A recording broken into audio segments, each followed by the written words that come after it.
Bienvenue au hameau de la Sablière, un monde à part où l'on ne peut accéder qu'en barque ou à pied. Les bagages, quand il y en a, sont acheminés en mini-téléphériques. Cet ancien couvent du XIe siècle a été complètement rénové dans les années 30.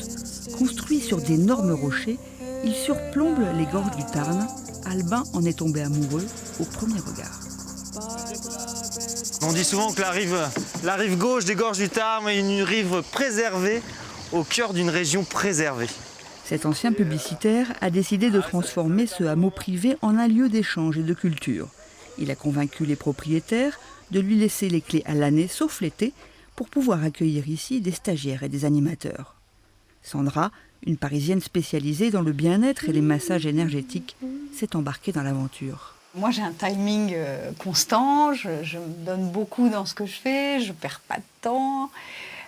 Et quand je suis arrivée ici, Albin me disait « mais tu peux tout faire, qu'est-ce que tu veux faire? Tu as envie d'installer un espace de soins, fais un espace de soins. Tu veux aller sauter à l'élastique, va sauter à l'élastique. Tu veux nager, on peut nager. » Et en fait, j'étais un peu perdue dans cette liberté, au-delà du temps.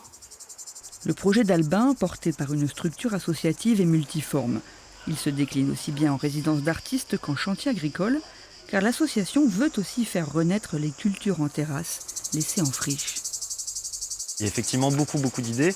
Néanmoins, derrière toutes ces idées, le but étant un projet de territoire, un projet de société, c'est que toute personne qui est en harmonie avec le lieu dans ses activités, que ce soit du yoga, que ce soit aussi du sportif, puisque par l'intermédiaire du sportif, il y a aussi un épanouissement qui peut être fait, sera effectivement le bienvenu à la Sablière. Le théâtre amateur a déjà investi les lieux. Et une fois que je me retrouve devant elle, je commence à trembler, à être tout patraque.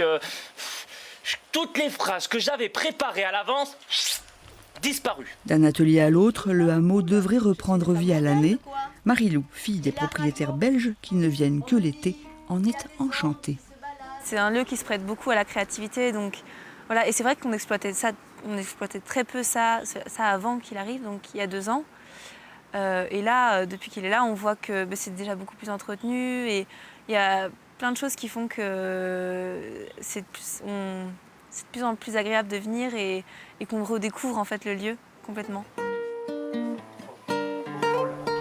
Donner aux gens l'occasion de vivre ensemble, de partager leur savoir tout en faisant tourner l'économie locale, voilà le but un peu utopique de cette aventure.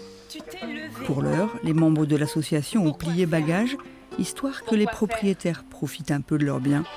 Les ateliers reprendront au mois de septembre.